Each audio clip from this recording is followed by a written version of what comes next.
దేవుని నామమునకు మహిమ కలుగును గాక. ప్రభునందు ప్రియులరా, మన ప్రభువు రక్షకుడునైన క్రీస్తు యేసు పరిశుద్ధ నామములో మీ అందరికీ శుభములు. 25వ తేదీ ఆగస్టు మాసము 2025 సంవత్సరం.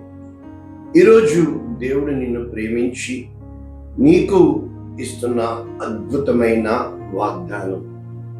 మీరు దుఃఖపడకుడి, మీరు బలమొందెదరు.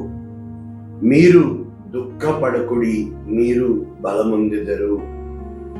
నెహెమ్యా గ్రంథము 8వ అధ్యాయము 10వ వచనం, పూర్తి వచనము.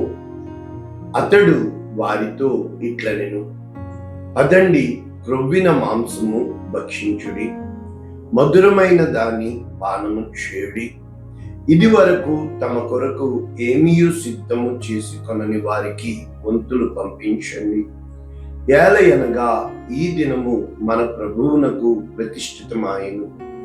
మీరు దుఃఖపడకుడి, యెహోవా యందు ఆనందించుట వలన మీరు బలమొందెదరు.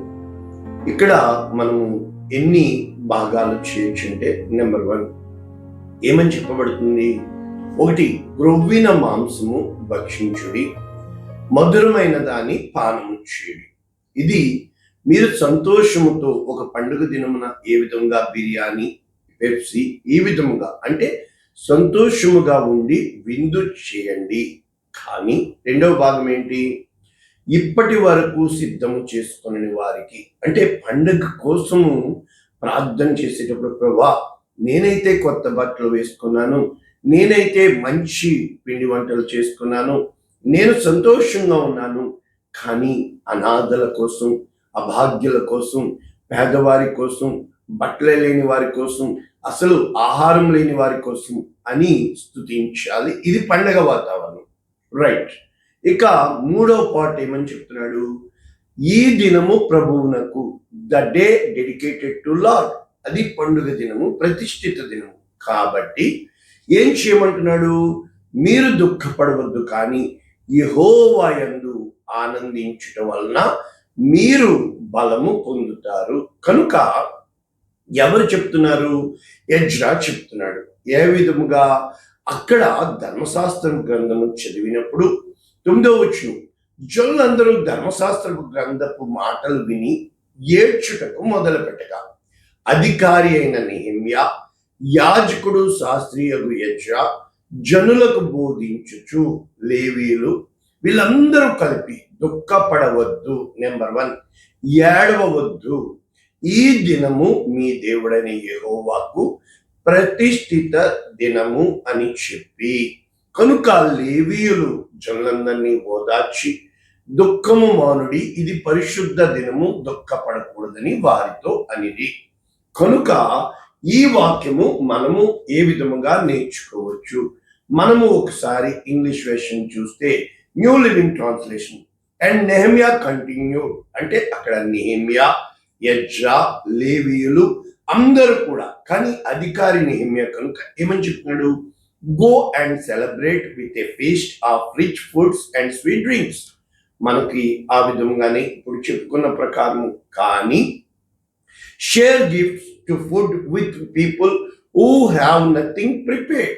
ఎవరికైతే తినడానికి లేదో వారికి పెట్టండి. కనుక పండగ రోజున మనం అందరికీ పంచిపెడుతూ ఉంటాం, right. This is a sacred day before our Lord's day. కాబట్టి ఇది దేవునికి ప్రతిష్ఠితమైన పరిశుద్ధమైన దినము. Don't at all be sad and joy of the Lord is your strength. అంటే ఎక్కడ ఏం చెప్పబడుతుంది? యెహోవా యందు మీరు ఆనందించుట వలన మీరు బలమును పొందుకుంటారు. ఇది సింపుల్ ఈక్వేషన్. ఎప్పుడైతే నీవు సంతోషమే సగం బలం, మనందరికీ తెలుసు. నీకు దుఃఖము కృంగదీస్తుంది, నీకు చాలా విషయాల్లో మనోవేదన నిన్ను చేతకాని వాడిని చేస్తుంది. కనుక శ్రమ దినమున నీవు కృంగిన ఎడల చేతకాని. అదే అంటే ఎలా సంతోషం ఉన్నావు అంటే నటించమంటావు? కాదు. ఈ దుఃఖములో కూడా దేవుడు నిన్ను గుణపరచడానికే తప్ప దేవుడు కావాలని ఎవరిని ఏడ్పించడానికి ఇష్టపడ్డు. నీవు సంతోషముగా ఉండడమే దేవుని చిత్తము. కానీ పర్యవసానాలు కొన్నిసార్లు మనకి పాఠాలు నేర్పించడానికి దేవుడు ఇష్టపడుతూ ఉంటాడు. ఇక్కడ ఏం జరుగుతుంది? ఇదే వాక్యము, మీరు దుఃఖపడవద్దు, ఆనందించండి. అంటే ఈ లోకపు దుఃఖము దేవుని దృష్టికి ఆనందముగాను, ఈ లోకపు ఆనందము దేవుని దృష్టికి వెరితనముగాను. కారణము, ఈ లోకము దేన్ని బట్టి సంతోషిస్తుంది అంటే లోక సంగతులను బట్టి, లోక విషయములను బట్టి, లోకములో ఉన్న వారిని బట్టి. కనుక లోక ఆశలు అనగా నేత్రాశ, శరీరాశ, జీవపడమము, వీటిని కొట్టివేస్తాడు. లోకానుసారమైన దుఃఖము నిన్ను ఏం చేస్తుంది? మరణార్థకమైన నాశనమునకు నడిపిస్తుంది. అయితే దైవ చిత్తానుసారమైన దుఃఖము రక్షణార్థమైన మారు మనస్సు నీకు కలుగజేస్తుంది. కనుక ఈ దుఃఖము వీరు ఈ లోకం పట్ల ఉన్నది, కానీ పరలోకము కోసం.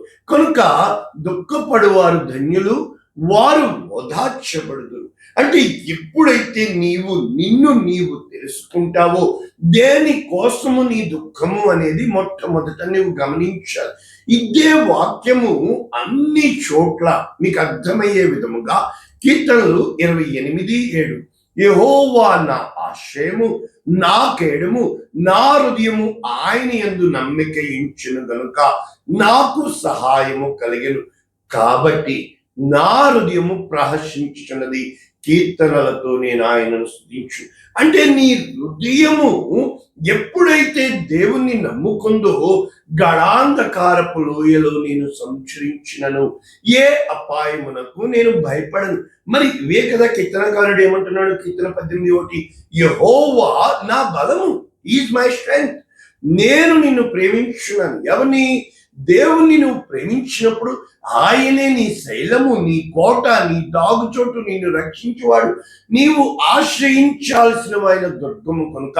శత్రువుల చేతిలో నుండి నిన్ను రక్షించువాడు, మరణము నుండి విడిపించువాడు, అన్ని పాతాల లోకపు శ్రమల నుండి నీ దేవుడు తప్పిస్తాడని యోబు తనకి కలిగి ఉన్న సమస్తము పోయినప్పుడు యెహోవా ఇచ్చెను, యెహోవాయే తీసుకును, దేవునికి మహిమ కలుగును గాక అని ఏ విధముగా స్తుతించాడో ప్రభువునందు ప్రియులారా, నీవు నేను స్తుతించినప్పుడు ఈ యొక్క చెరసాలలోంచి పౌలు ఏమి రాస్తున్నాడు? ఆనందించుడి, మరలా చెప్పుదును ప్రభువునందు. Again rejoice, again I say rejoice. దేని కోసము నీవు చింతపడకూడదు, కానీ నీవు సహనము కలిగి, ఓర్పు కలిగి ఉన్నావు అని చెప్పి దేవుడు నిన్నుగా హెచ్చించడానికి దేవుడు ఇష్టపడుతున్నాడని ఇవే వాక్యాలు మనం చూసినప్పుడు ప్రభునందు ప్రియులారా, మరి కీర్తన 118 మనందరికీ తెలుసు. రాజులను నమ్ముకుంటు కంటే యెహోవాను నమ్ముకుంటూ వెళ్ళు, రాజులను ఆశ్రయించుట కంటే యెహోవాను ఆశ్రయించు, మనుషులను. కనుక నీవు దేన్ని నమ్ముతున్నావు అన్నది నీ శ్రమ కాలమున దేవుడు పరీక్షకు పెట్టువాడుగా ఉన్నాడు. నీ కష్టకాలమున దేవుడు నీ చెంతకు చేరువాడుగా ఉన్నాడు. నిన్ను చెయ్యి పట్టి లేవనెత్తువాడుగా ఉన్నాడు. నిన్ను ఆయన తన అంబుల పొదిలో దాచుకున్నవాడుగా ఉన్నాడు. నిన్ను బట్టి లోకానికి ఆయన మహిమను చూపించాలని ఇష్టపడుతున్నాడు. నిన్ను బట్టి లోకానికి దీపస్తంభముగా చేయాలని ఇష్టపడుతున్నాడు. కనుక కీర్తన 118:24, ఇది యెహోవా ఏర్పాటు చేసిన దినము, దీని యందు మనం ఉత్సాహించి. అంటే ప్రతి దినము ఒకడంటాడు ఒక దినం మంచిదని, ఇంకోడు అంటాడు కూరగాయలు తినాలి, ఇంకోడు అంటాడు ఇది మంచిది అది కాదు అంటాడు. అలా కాదు. దేవుడిచ్చిన ప్రతిదీ నువ్వు ఎప్పుడైతే కృతజ్ఞతాస్తుతులు చెల్లించి, ఈ దినము నాకు దేవుడిచ్చాడు ప్రభువా, ఈ దినములో నీవు నా చెయ్యి పట్టుకున్నావు నాయనా, ప్రతి ఒక్క విషయంలో, ప్రతి కలతపరిచే విషయంలో, ప్రతి బాధ పెట్టే విషయంలో, ప్రతి కృంగుపాటి విషయం, ఎవరో ఏదో చిన్న మాట అంటే ఎంత వేదన వచ్చేస్తుందో, ఇంకా ఆ రోజంతా నాశనం అయిపోయినట్టు. It's not that bad life, but it's day something wrong, that's it. నీకు ఒక పుస్తకం తెరిచావు, ఇదిగో కొత్త సంవత్సరం రాబోతుంది, 365 రోజుల కొత్త పుస్తకం నీకు ఇవ్వబోతున్నాడు. ఇప్పుడు 8వ నెల వెళ్ళిపోతుంది. ఏమి రాస్తున్నావు నీ యొక్క గ్రంథములో? ప్రభునందు ప్రియులారా, ప్రతి ప్రతి రోజు కూడా నీవు ఒక కొత్త పదము రాయాలి, ఒక కొత్తది నేర్చుకోవాలి, పాతవి గతించు.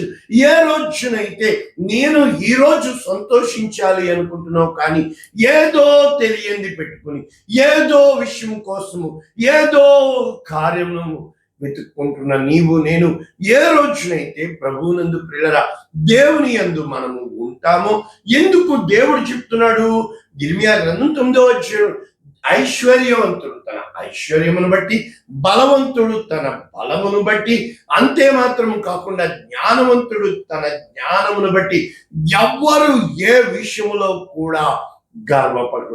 కానీ ఎవరు ఏ విధముగా దేవుని వెతకాలి, ఆయన ఎవరిని పరిశోధిస్తున్నాడు, భూమి మీద కృప చూపుచు నీతి న్యాయములు జరిగించుచున్న దేవుడు యెహోవా అని గ్రహించి, నీవు ఎప్పుడైతే దేవుని గ్రహించగలుగుతావో, ఆయన యందు ఆనందించగలుగుతావో, ఆయన్ని స్తుతించగలుగుతావో, ఆయన నిన్ను బట్టి సాక్ష్యం పలికేవాడుగా ఉన్నాడు.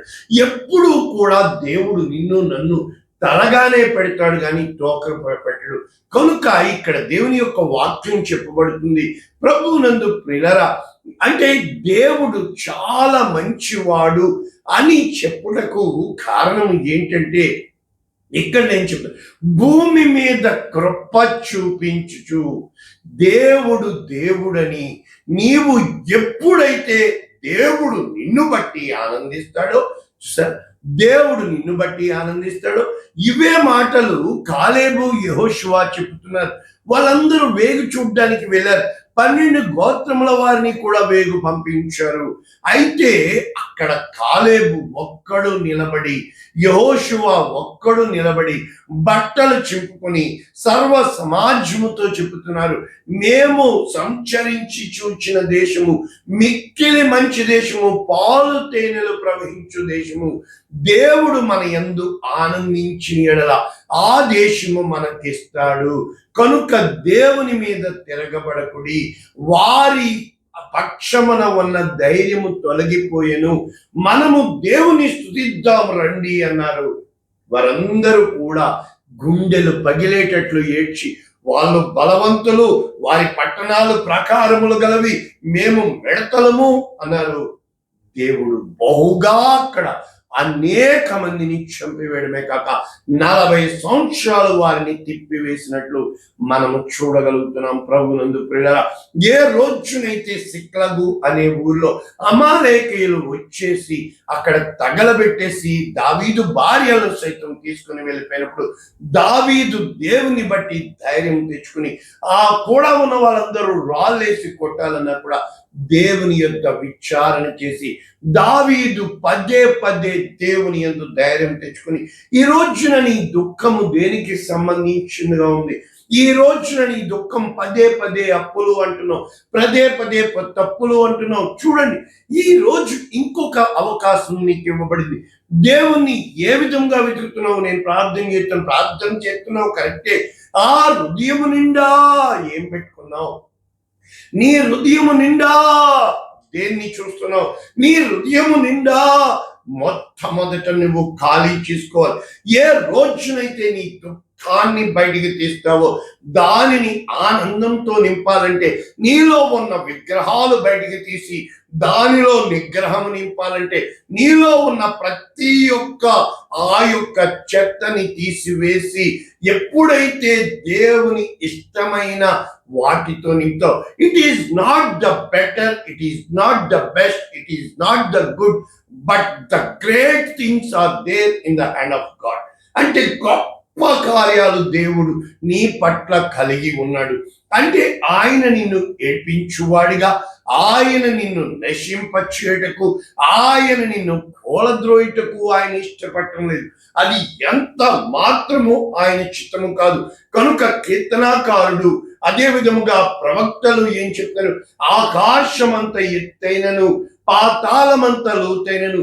అందుకనే ఏమని రాయబడుతుంది, ఆకాశముకెక్కిపోయినా అంటే పాతాళము కూరిపోయిన, అంటే ఎక్కడైనా ఆయన ప్రేమ అంత గొప్ప ప్రేమ.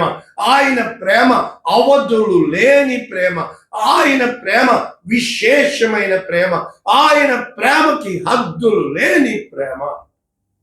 మరి ఈ రోజున అంత గొప్ప ప్రేమను వెతకడానికే కదా దేనికోసం చింతిస్తున్నావు, దేనికోసం దుఃఖపడుతున్నావు, దేనికోసం కృంగిపోతున్నావు, దేనికోసం కానీ వాటన్నిటికంటే మొదట రాజ్యమును నీతిని వెతుకుడి, అప్పుడు మీకు అన్నీ ఇస్తానండి. అంటే దేవుడు నీ కోసం కృంగిపోతున్నాడు, దేవుడు నీ కోసం చింతపడుతున్నాడు, దేవుడు నీ కోసం దుఃఖపడుతున్నాడు. ఏ రోజునైతే నీవు దుఃఖాన్ని దేవునికి ఇస్తావో, నీ బెంగని దేవునికి ఇస్తావో, నీ చింతని దేవునికి ఇస్తావో, దేవుడు నీ యందు ఆనందించేవాడుగా ప్రయాసపడి భారం మోసుకుంటున్న సమస్త జనులారా నా యొద్దకు రండి, నేను మీకు విశ్రాంతిని ఇస్తానంటున్నాడు. అంటే ఏ రోజునైతే నీవు ఆయన యొద్దకు వస్తావో, ఇదిగో దేవా నా జీవితం, అంటే నీవు వస్తువుల ద్వారా, నీ యొక్క ధనము ద్వారా, నీ యొక్క సమయము ద్వారా, నీ శరీరము ద్వారా దేవుని స్తుతిస్తావు. నీకు రోగం వస్తే శరీరము ద్వారా దేవుని స్తుతించు, దుఃఖం వస్తే మనస్సు ద్వారా దేవుని స్తుతించు, లేనిపోనివన్నీ మీద వచ్చేస్తుంటే ఆత్మ ద్వారా దేవుని స్తుతించు, ప్రాణాత్మ దేహములతో దేవుని స్తుతించు, దేవుని ఆరాధించు, దేవుని యందు సంతోషంగా ఉండు, దేవుని సన్నిధికి రా, సేవకుడి చేత ప్రార్థన చేయించుకో, నీలో ఉన్న బెంగ పోని, దేవుని సేవకుడికి చూడమక, దేవునికి కానుక ఇవ్వడానికి, లేని వారికి పెట్టడానికి. మరి అక్కడ అదే కదా చెప్పింది, పండగ అంటే నీవు వండుకొని తినడం కాదు, అది దండగ. ఏ రోజునైతే పండగ అంటే నీతో పాటు 10 మంది సంతోషంగా ఉండడం, నీ దగ్గరికి వచ్చిన వారికి నిత్యము పండగగా ఉండాలి, నీ దగ్గరికి వచ్చిన వారికి నిత్యము ఆనందముగా ఉండాలి, నీ యొద్దకు వచ్చే వారికి నిత్యము సంతోషముగా ఉండాలి. ఏ రోజునైతే నీవు ఆ విధముగా ఉండగలుగుతావో, ఆ విధముగా నీ జీవితము ఉంటుందో, దేవునికి సమస్తము సాధ్యము, ఆయనకు అసాధ్యమైనది ఏదీ లేదు. ఏ రోజునైతే నేను దేవుని యందు లక్ష్యం ఉంచుతామో, దేవుని యందు మనము ఆయన కృప కొరకు వెతుకుతామో, ఆయన రక్షణ కొరకు వెతుకుతామో, దేవునికి సమస్తము సాధ్యము. ఈ లోక దుఃఖము, ఈ లోక వేదన, ఈ లోక బంధాలు, ఈ లోక అనుబంధాలు, నిజంగా పరలోక రాజ్యంలో ఈ కుటుంబాలు, ఈ బిడ్డలు, ఈ రోజునైనా నీ బిడ్డలు తాగుబోతో లేకపోతున్నారే అంటే నువ్వు ప్రేమిస్తున్నావు కానీ వారిని నరకానికి పంపిస్తున్నావే. నీ బిడ్డలు తిరుగుబోతుదా లేకపోతే అనేక మంది తల్లులు క్రైస్తవులుగా దేవుని తెలుసుకున్నారు కానీ బిడ్డల్ని లోకానికి వదిలేశారే. నీకు తెలిసి కూడా వారు నశించిపోతారని తెలిసి కూడా ఈ లోకంలో పెళ్ళిళ్ళు అవ్వవని, ఈ లోకంలో ఇవి అవ్వవని, అవి అవ్వవని మతం మార్పిడి అంటున్న ఈ లోకంలో ఏ రోజైనా పరలోక రాజ్య మర్మాలు ఎరిగిన నీవు కూడా వాళ్ళ పిల్లయ్యాక తెలుసుకుంటారు, మారిపోతారులేండి. కనుక ఈ రోజే దేవుడు నీ ప్రాణం అడిగితే, ఏ రోజునైతే నీ కోసం నిజంగా 10 మంది దుఃఖపడేవారున్నారా, నిజంగా నీ కోసం 10 మంది వేదన పడేవారున్నారా, నిజంగా నీ కోసం 10 మంది చింతపడేవారున్నారా, ప్రార్థన చేద్దాం. పరిశుద్ధుడా, ప్రేమ కలిగింది, మా దుఃఖము దుఃఖము దుఃఖము అంటున్నాం నాయన.